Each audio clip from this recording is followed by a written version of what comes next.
ഗീതു, വേഗം റെഡിയാവ്. നിന്നെ ഹോസ്റ്റലിൽ കൊണ്ടുചെന്നാക്കിയിട്ട് വേണം ഞങ്ങൾക്ക് തിരിച്ചു വന്ന് ജോലിക്ക് കയറാൻ. ഇപ്പോൾ പുറപ്പെട്ടാലേ നിന്നെ ഹോസ്റ്റലിലാക്കിയിട്ട് ഞങ്ങൾക്ക് തിരിച്ച് രാത്രിയാവുന്നതിന് മുമ്പ് വീട്ടിൽ വരാൻ പറ്റൂ. ഗീതുവിൻ്റെ റൂമിലേക്ക് വന്ന അമ്മ റെഡിയായിക്കൊണ്ട് നിന്ന ഗീതുവിനെ നോക്കി പറഞ്ഞു. എൻ്റെ അമ്മേ, എൻ്റെ കൂടെ നിങ്ങൾ വരേണ്ട കാര്യമില്ല, ഞാൻ ഒറ്റയ്ക്ക് പൊയ്ക്കോളാമെന്ന് പറഞ്ഞതല്ലേ. നൈറ്റ് ഷിഫ്റ്റ് കഴിഞ്ഞ് അച്ഛനും അമ്മയും ഇന്ന് ക്ഷീണിച്ചല്ലേ വന്നത്. നിങ്ങൾക്ക് റെസ്റ്റ് എടുത്തുകൂടെ? ഞാൻ വിവേകിൻ്റെ കൂടെ പോയേനെ. അവനും ഞാനും ഒരു കോളേജിലല്ലേ, ഗീതു പറഞ്ഞു. അതെങ്ങനെ ശരിയാകും? നാളെ കോളേജിൽ നിൻ്റെ ഫസ്റ്റ് ഡേ അല്ലേ. ഉത്തരവാദിത്തത്തോടെ ഞങ്ങൾ വേണ്ടേ നിന്നെ അവിടെ കൊണ്ടു ചെന്നാക്കാൻ? ഇതെല്ലാം കേട്ട് വന്ന അച്ഛൻ ഗീതുവിനോട് ചോദിച്ചു. ഓ എൻ്റെ പൊന്നച്ഛ, ഞാൻ 1-ാം ക്ലാസ്സിലല്ല പഠിക്കാൻ പോകുന്നത്, കോളേജിലാണ്. ഒന്നുമില്ലേലും ഞാൻ പ്രായപൂർത്തിയായ ഒരു പെൺകുട്ടിയല്ലേ. എനിക്ക് എല്ലാം ഒറ്റയ്ക്ക് ചെയ്യാൻ പറ്റും. അതുമല്ല, നിങ്ങൾ എന്നെപ്പറ്റി ആലോചിച്ച് ടെൻഷൻ ആവണ്ട.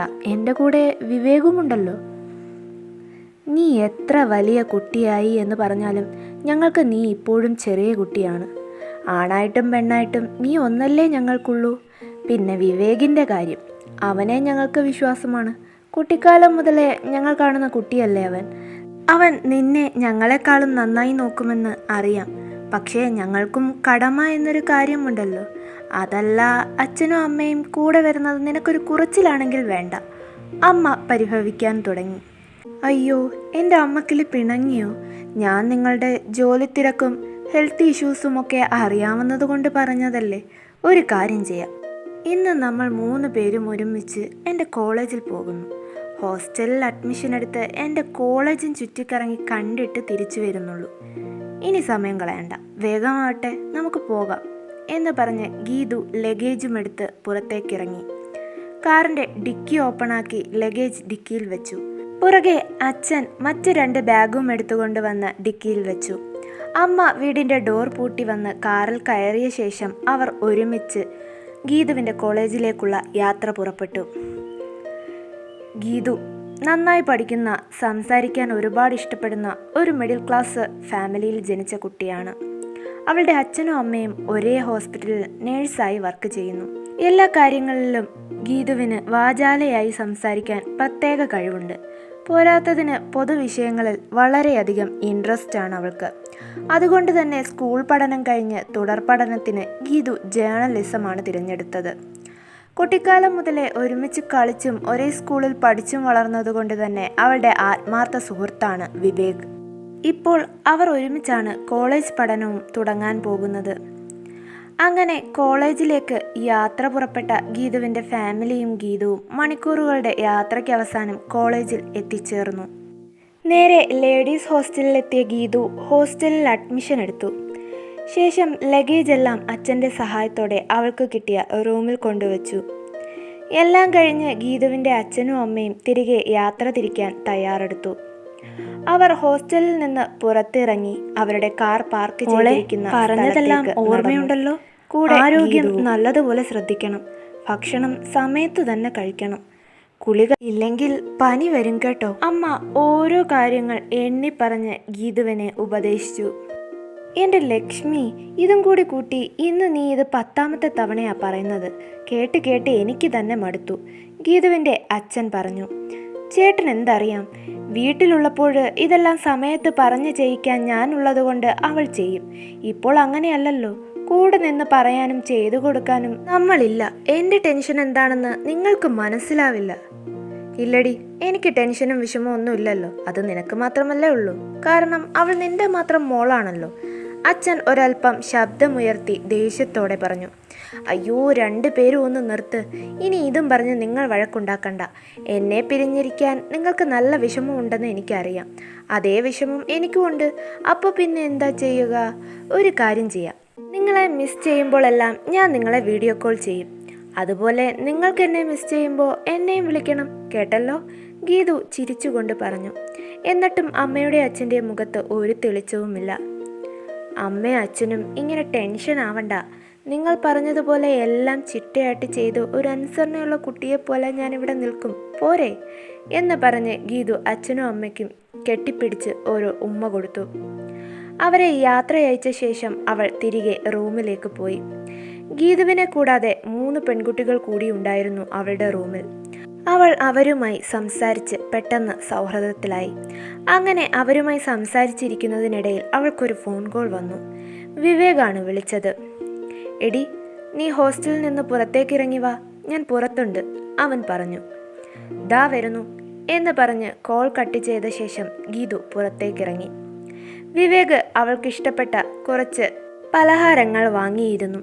അവൾ ഹോസ്റ്റലിൽ നിന്ന് ഇറങ്ങി അവൻ്റെ അടുത്തേക്ക് വന്ന പാടെ അവൻ ആ പാക്കറ്റ് അവൾക്ക് നേരെ നീട്ടി. എന്താടാ, എന്നെ സോപ്പിട്ട് എന്തോ കാര്യം സാധിക്കാനാണോ നീ ഇതൊക്കെ വാങ്ങിയത്? അവൾ ചോദിച്ചു. പിന്നെ നിനക്കിത് വാങ്ങിത്തന്ന് സോപ്പിട്ട് സമ്മതം മേടിച്ചിട്ട് വേണം എനിക്ക് പ്രധാനമന്ത്രിയുടെ കസേരയിൽ കയറിയിരിക്കാൻ. ഒന്ന് പോടി, വിവേക് പുച്ഛത്തോടെ പറഞ്ഞു. പോടാ, നീ അങ്ങനെ എന്നെ വില കുറച്ചൊന്നും കാണണ്ട. എന്തായാലും ഒരു കാര്യം എനിക്ക് ബോധ്യമായി, നിനക്ക് എന്നോട് ബഹുമാനവും സ്നേഹമൊക്കെ ഉണ്ട് അല്ലേ? അതുകൊണ്ടല്ലേ നീ ഇതൊക്കെ വാങ്ങിയത്? ഗീതു കൊഞ്ചിക്കൊണ്ട് ചോദിച്ചു. അയ്യടാ, എനിക്ക് വേറെ പണിയില്ല. നിന്റെ അമ്മ പറഞ്ഞേൽപ്പിച്ചത് കൊണ്ടാ ഞാൻ ഇതൊക്കെ വാങ്ങിയത്. സ്നേഹിക്കാനും ബഹുമാനിക്കാനും പറ്റിയൊരു മുതൽ, ഒന്ന് പോടി. അവൻ്റെ കളിയാക്കിയുള്ള സംസാരം ഗീതുവിനെ നന്നായി ചൊടിപ്പിച്ചു. അവൾ കാലുമടക്കി അവനൊരു ചവിട്ടും കൊടുത്തിട്ട് പിണങ്ങി തിരികെ ഹോസ്റ്റലിലേക്ക് കയറിപ്പോയി. അവളുടെ പോക്ക് കണ്ട് ചിരിവന്ന വിവേക് അവൾ കയറിപ്പോയതിനു ശേഷം അവിടെ നിന്നും മടങ്ങി. ആ സമയം ഇവർ സംസാരിക്കുന്നത് ബാൽക്കണിയിൽ നിന്ന് അവളുടെ റൂംമേറ്റുകൾ കണ്ടിരുന്നു. വിവേക് ഗീതുവിൻ്റെ ബോയ്ഫ്രണ്ട് ആണെന്ന് തെറ്റിദ്ധരിച്ച് അവർ റൂമിലേക്ക് കയറി വന്ന പാടെ അവളെ ചോദ്യം ചെയ്യാൻ തുടങ്ങി. ആരാ ഗീതു അത്? നിന്റെ ബോയ്ഫ്രണ്ടാണോ?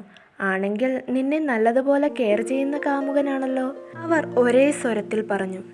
എൻ്റെ കാമുകനോ? ആ വായി നോക്കിയോ? നിങ്ങൾക്കെന്താ കണ്ണിന് വല്ല കുഴപ്പമുണ്ടോ? അവൻ എൻ്റെ ബോയ്ഫ്രണ്ടൊന്നുമല്ല, എൻ്റെ അമ്മയുടെ ഫ്രണ്ടിൻ്റെ മോനാ. കുട്ടിക്കാലം മുതൽ ഞങ്ങൾ ഒരുമിച്ചാണ് കളിച്ചു വളർന്നത്. അവൻ എൻ്റെ ബെസ്റ്റ് ഫ്രണ്ടാണ്, ഗീതു പറഞ്ഞു. ആ പയ്യനെ പ്രേമിക്കുന്നതുകൊണ്ട് തെറ്റൊന്നുമില്ല, കാണാൻ നല്ല സുന്ദരനൊക്കെയാ, കൂട്ടത്തിൽ ഒരു കുട്ടി പറഞ്ഞു. അങ്ങനെയാണോ? നിനക്ക് അവനോട് താല്പര്യമുണ്ടെങ്കിൽ പറ, ഞാൻ പരിചയപ്പെടുത്താം. ബുദ്ധിക്കും ബോധത്തിനും കുറച്ച് കുഴപ്പമുള്ള കൂട്ടത്തിലാണെന്നേ ഉള്ളൂ, ബാക്കിയെല്ലാം ഓക്കെയാ. എന്താ, ട്രൈ ചെയ്യുന്നു? ഗീതു കൂട്ടുകാരിയെ കളിയാക്കി ചോദിച്ചു. അവർ അങ്ങനെ പരസ്പരം കളിയും ചിരിയുമായി അന്നത്തെ ദിവസം കടന്നുപോയി. പിറ്റേന്ന് കോളേജിലെ ഫസ്റ്റ് ഡേ ആണ്. കുട്ടികൾക്ക് കോളേജിൽ സ്വീകരണവും ഫംഗ്ഷനും ഒക്കെ അറേഞ്ച് ചെയ്തിട്ടുണ്ട്. രാവിലെ തന്നെ ഗീതുവും ഫ്രണ്ട്സും റെഡിയായി കോളേജിലേക്ക് പുറപ്പെട്ടു. പുതുതായി വരുന്ന കുട്ടികളെ ഗൈഡ് ചെയ്യാനും അവർക്ക് ക്ലാസ് റൂമും ചുറ്റുപാടും രീതികളുമൊക്കെ പരിചയപ്പെടുത്തി കൊടുക്കാനും സീനിയേഴ്സായ കുറച്ച് കുട്ടികളെ വാളണ്ടിയർമാരായി വെച്ചിട്ടുണ്ട്. ഗീതുവിനും കുറച്ച് കുട്ടികൾക്കും അവരുടെ വാളണ്ടിയറായി കിട്ടിയത് കോളേജിലെ ടോപ്പ് സ്റ്റുഡൻറ്റും കോളേജ് ഹീറോവുമായ ശ്യാമിനെയാണ്. ആള് കോളേജിലെ ഹീറോയും ടോപ്പറും ഒക്കെ ആണെങ്കിലും ഒരു മിണ്ടാപ്പൂച്ചയാണ്. അധികം ആരോടും സംസാരിക്കില്ല. എപ്പോഴും മുഖത്ത് ഗൗരവഭാവം. അഥവാ സംസാരിച്ചാൽ പഠിക്കുന്ന കാര്യം മാത്രമേ സംസാരിക്കൂ. ഗീതു ആണെങ്കിൽ നേരെ തിരിച്ച്, എപ്പോഴും സംസാരിക്കും. എല്ലാവരോടും ഇടിച്ചു കയറി മിണ്ടുകയും പെട്ടെന്ന് കൂട്ടാവുകയും ചെയ്യും. അങ്ങനെ ഓരോ കുട്ടികൾ അവരവർക്ക് നിയോഗിക്കപ്പെട്ട വാളണ്ടിയർമാരുടെ നിർദ്ദേശങ്ങൾ കേൾക്കാൻ തുടങ്ങി. കൂട്ടത്തിൽ ശ്യാം അവന് ഗൈഡ് ചെയ്യാൻ കിട്ടിയ കുട്ടികൾക്ക് മുന്നിൽ അവനെ സ്വയം പരിചയപ്പെടുത്തി. ശേഷം അവർക്ക് കോളേജും പരിസരവും പരിചയപ്പെടുത്തി കൊടുക്കാൻ തുടങ്ങി. ശ്യാം കുട്ടികൾക്ക് ഓരോ കാര്യങ്ങളെക്കുറിച്ചും വിശദമായി നിർദ്ദേശം നൽകി മുന്നോട്ട് നടന്നു. പുറകെ കുട്ടികളും. ഗീതു ഒഴിച്ച് മറ്റ് പെൺകുട്ടികൾ അവൻ പറയുന്ന കാര്യങ്ങളെപ്പറ്റി നിരീക്ഷിക്കാതെ ശ്യാമിനെ തന്നെ മുഴുവനായി നിരീക്ഷിച്ചു. ചില പെൺകുട്ടികൾ ചെറിയ കാര്യങ്ങൾക്ക് പോലും സംശയം ചോദിക്കാനെന്ന വ്യാജേന അവനോട് ഇടിച്ചു കയറി സംസാരിക്കുകയും അടുത്തിടപഴകാനും ശ്രമിക്കുന്നുണ്ടായിരുന്നു. പക്ഷേ അവൻ അതിൽ നിന്നെല്ലാം ഒഴിഞ്ഞു മാറി അവനെ ഏൽപ്പിച്ച ജോലി നിർവഹിക്കുക മാത്രമാണ് ചെയ്തത്. മറ്റ് പെൺകുട്ടികളെല്ലാം ശ്യാമിനോട് പെരുമാറുന്ന രീതി കണ്ട് ഗീതുവിനെന്തോ പുച്ഛം തോന്നി. ഇങ്ങനെ ഇടിച്ചു കയറി സൗഹൃദമുണ്ടാക്കാൻ മാത്രം എന്ത് പ്രത്യേകതയാണ് അവനുള്ളത് എന്നവൾ ചിന്തിച്ചു. അതുകൊണ്ട് തന്നെ അവരിൽ നിന്നൊഴിഞ്ഞു മാറി അവൾ അവളുടേതായ ലോകത്ത് പുറമേയുള്ള കാഴ്ചകൾ ആസ്വദിച്ചു നടന്നു. മറ്റ് പെൺകുട്ടികളിൽ നിന്ന് വ്യത്യസ്തമായി ഗീതു മാറി നടക്കുന്നത് ശ്രദ്ധിച്ച ശ്യാം അവളെ പ്രത്യേകമായി നിരീക്ഷിച്ചു. മറ്റു കുട്ടികളെപ്പോലെയല്ല, അവൾ എന്തോ സംതിങ് സ്പെഷ്യലാണ് എന്നൊരു ഫീൽ അവൻ മനസ്സിലുണ്ടായി. സമയം കടന്നുപോയി. ഏറ്റെടുത്ത ജോലിയെല്ലാം നല്ലതുപോലെ നിർവഹിച്ച ശേഷം ശ്യാം അവൻ്റെ ക്ലാസ്സിലേക്ക് പോകാൻ തുടങ്ങി. കുട്ടികളെല്ലാം അവരവരുടെ ക്ലാസ്സിലെത്തിച്ച് തിരികെ നടക്കുമ്പോഴും ശ്യാമിൻ്റെ കണ്ണുകൾ ഗീതുവിലായിരുന്നു. അന്നു മുതൽ ശ്യാം ഗീതുവിനെ പ്രത്യേകം ശ്രദ്ധിക്കാൻ തുടങ്ങി. അവൻ്റെ ഒഴിവു സമയങ്ങൾ ഗീതു എവിടെയായിരുന്നാലും അത് കണ്ടുപിടിച്ച് അവൻ അവളെ രഹസ്യമായി വീക്ഷിച്ചു. വാതോരാതെയുള്ള അവളുടെ സംസാരവും നിഷ്കളങ്കമായ ചിരിയും അവളുടെ സാന്നിധ്യവുമെല്ലാം അവൻ ഒരുപാട് ഇഷ്ടപ്പെട്ടു. അവൻ ഗീതുവിനെ പ്രണയിക്കുന്നുണ്ടെന്ന് പതിയെ സ്വയം തിരിച്ചറിഞ്ഞു.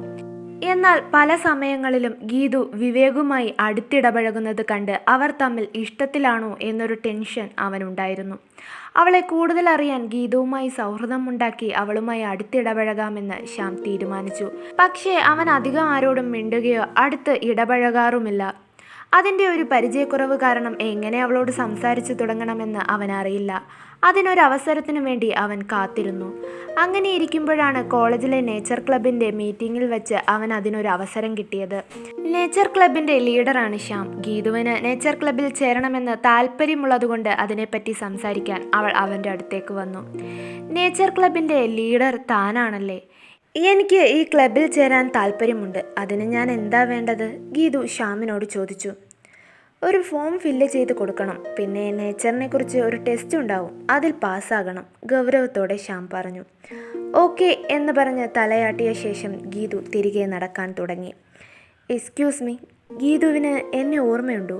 ശ്യാം ചോദിച്ചു. ഓർമ്മയുണ്ടോന്നോ? അതെന്ത് ചോദ്യാ? താനല്ലേ കോളേജിൽ ഫസ്റ്റ് ഡേ ഞങ്ങളുടെ വോളണ്ടിയറായിട്ട് വന്നത്?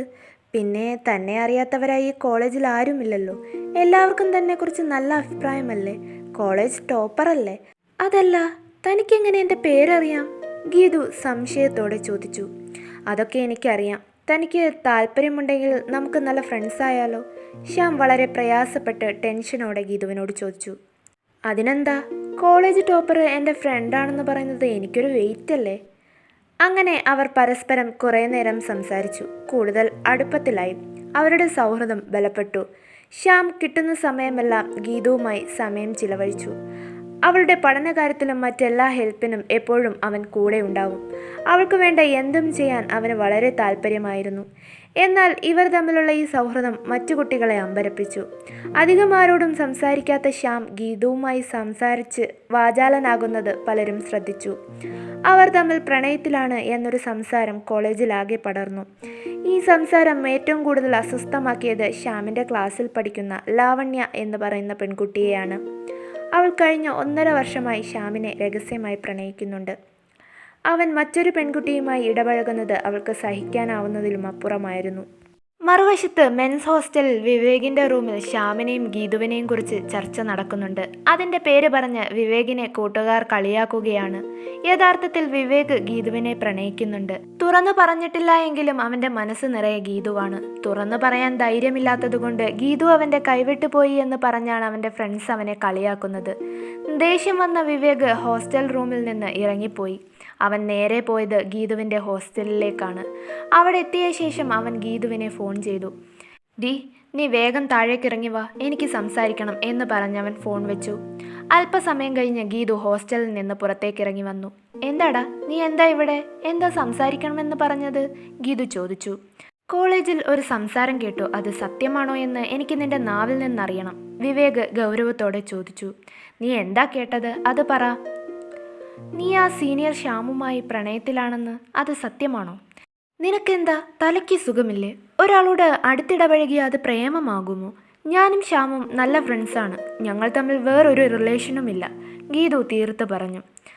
അങ്ങനെയാണെങ്കിൽ ഓക്കെ, പക്ഷേ കോളേജിൽ അങ്ങനെ ഒരു ടോക്കുള്ള സ്ഥിതിക്ക് നീ ഇനി അധികം അവനോട് ഇടപഴകാനും സംസാരിക്കാനും ഒന്നും പോകണ്ട, വിവേക് പറഞ്ഞു. അത് നീയല്ല തീരുമാനിക്കുന്നത്. ആരോട് സംസാരിക്കണ്ട എന്നൊക്കെ തീരുമാനിക്കുന്നത് ഞാനാ. നീ വന്ന കാര്യം കഴിഞ്ഞല്ലോ, അപ്പോൾ പോയാട്ടെ, എനിക്ക് കുറച്ച് ജോലിയുണ്ട് എന്ന് പറഞ്ഞ് ഗീതു അവളുടെ റൂമിലേക്ക് കയറിപ്പോയി. ഗീതുവിന് അങ്ങനെയൊരു റിലേഷൻ ഇല്ല എന്ന് മനസ്സിലാക്കിയപ്പോൾ ഒരു ആശ്വാസ നെടുവീർപ്പെടുത്ത് വിട്ട് അവൻ തിരിഞ്ഞു നടക്കാൻ തുടങ്ങി. അപ്പോഴാണ് കുറച്ചു മാറി ശ്യാം നിൽക്കുന്നത് വിവേക് കണ്ടത്. അവൻ ഗീതുവിനെ കാണാൻ വന്നതാണെന്ന് മനസ്സിലാക്കിയ വിവേക് അവൻ്റെ അടുത്തേക്ക് നടന്നു ചെന്നു. എന്താ നിന്റെ ഉദ്ദേശം? ഗീതുവിനോട് നിനക്ക് സൗഹൃദമാണോ അതോ മറ്റെന്തെങ്കിലും ഉദ്ദേശമുണ്ടോ? അല്പം ശബ്ദമുയർത്തി അവൻ ശ്യാമിനോട് ചോദിച്ചു. എൻ്റെ ഉദ്ദേശം അത് നിന്നെ ബോധ്യപ്പെടുത്തേണ്ട കാര്യമില്ലല്ലോ എന്ന് പറഞ്ഞ് ശ്യാം തിരിഞ്ഞു നടക്കാൻ തുടങ്ങി. നിന്റെ ഉദ്ദേശം എന്താണെങ്കിലും അത് നടക്കാൻ പോകുന്നില്ല. ഞാനതിന് സമ്മതിക്കില്ല. അവളെ ഞാൻ പ്രണയിക്കുന്നുണ്ട്. അത് തിരിച്ചറിയുന്ന നിമിഷം അവൾ എന്നെ മാത്രമേ തിരഞ്ഞെടുക്കൂ. മുന്നോട്ട് നടന്ന ശ്യാമിനെ നോക്കി വിവേക് വിളിച്ചു പറഞ്ഞു. അത് നീ മാത്രം തീരുമാനിച്ചാൽ മതിയോ? ഗീതുവിൻ്റെ ഇഷ്ടം അവൾക്കല്ലേ അറിയൂ. അത് അവൾക്ക് വിട്ടേക്ക്. അവൻ പറയുന്നത് കേട്ട് അവനും ഗീതുവിനെ ഇഷ്ടപ്പെടുന്നുണ്ടെന്ന് വിവേക് മനസ്സിലാക്കി. ഇനിയും കാത്തിരുന്ന് സമയം കളഞ്ഞാൽ ഗീതു കൈവിട്ടു പോകുമെന്ന് അവന് തോന്നിത്തുടങ്ങി. ഉടനെ ഗീതുവിനോട് ഇഷ്ടം തുറന്നു പറഞ്ഞ് അവളെ പ്രപ്പോസ് ചെയ്യാൻ അവൻ തീരുമാനിച്ചു. അതിനുവേണ്ട തയ്യാറെടുപ്പും തുടങ്ങി. അന്ന് വൈകിട്ട് ഒരു ഫ്ലവർ ബൊക്കെയൊക്കെ വാങ്ങി രഹസ്യമായി സൂക്ഷിച്ചു വെച്ച ശേഷം എന്തോ കള്ളത്തരം പറഞ്ഞ് അവൻ ഗീതുവിനെയും കൂട്ടി പുറത്തേക്ക് വന്നു. അടുത്തുള്ള ഒരു പാർക്കിലേക്കാണ് അവർ വന്നത്. അവിടെ എത്തി സംസാരിച്ചു നിൽക്കുന്നതിനിടയിൽ അവൻ വാങ്ങിവെച്ച ഫ്ലവർ ബൊക്കെ അവൾക്ക് കൊടുത്തു. അവൾ ഭംഗിയുള്ള ആ പൂക്കൾ കണ്ട് അതിനെ ഇഷ്ടത്തോടെ നിരീക്ഷിച്ചു.